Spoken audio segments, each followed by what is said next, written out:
Então vamos lá, eu separei aqui 3 autores muito importantes que influenciaram no luciferianismo, na concepção que a gente tem hoje de Lúcifer, a figura de Lúcifer, que é John Milton, Lord Byron e o meu eterno amor, Charles Baudelaire. E conforme eu vou ler aqui, vocês vão compreender do que eu estou querendo falar. John Milton, em sua obra de Paraíso Perdido, em 1667, na cidade de Londres, ele escreveu após a restauração da monarquia, ele estava cego, derrotado politicamente e sob risco de perseguição. Lord Byron, em sua obra Caim, ou Mistério, em 1821, em Londres, mas foi escrito majoritariamente em seu exílio entre a Itália e a Suíça.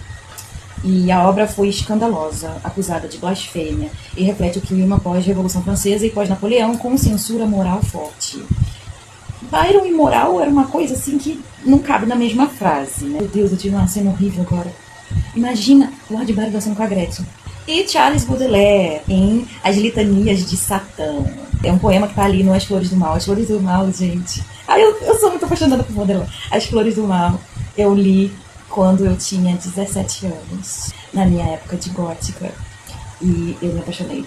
E em Paris, na cidade de Paris, em 1857, o livro foi processado por ofensa à moral política e religiosa. Ele foi multado e censurado.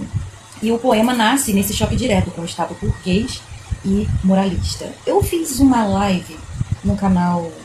esqueci o nome, vou botar aqui pra vocês. Onde eu fiz uma associação, tá? De Charles Baudelaire, As Flores do Mal, com ufologia.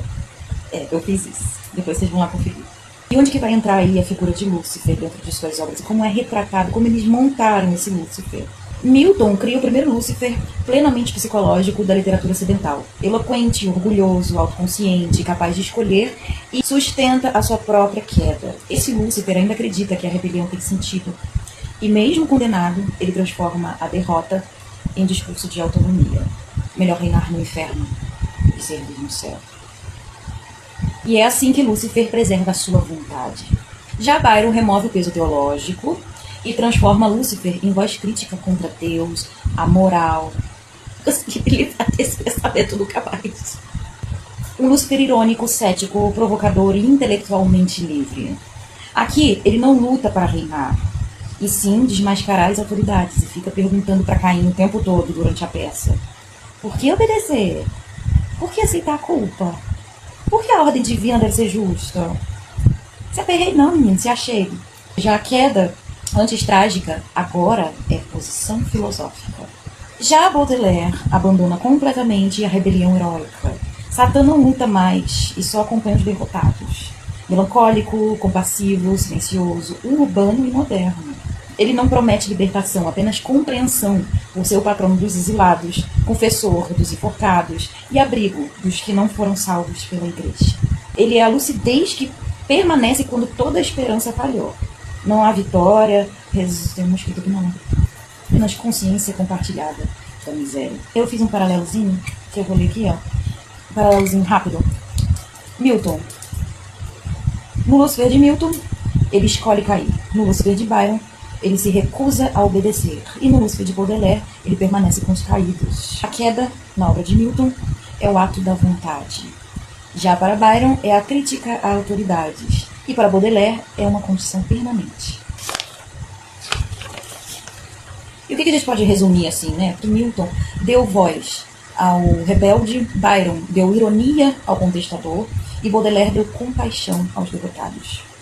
Mas tem um cenário político que a gente precisa compreender. Milton, século XVII, estava ali entre Guerra Civil Inglesa, execução do rei Carlos I, conflito direto entre monarquia absolutista, parlamento e autoridade divina do rei. Ele era republicano, antimonárquico e defensor da deposição do rei. E o dilema trazido por ele foi obedecer a uma autoridade legitimada por Deus ou afirmar a própria vontade, mesmo perdendo tudo. Já Byron estava num cenário de pós-Revolução Francesa, queda do antigo regime, ascensão e queda de Napoleão, restauração conservadora e repressão política e moral. Seu Lúcifer nasce quando as revoluções falham e a autoridade se revela mentirosa. A revolução não salva, mas a obediência é intolerável.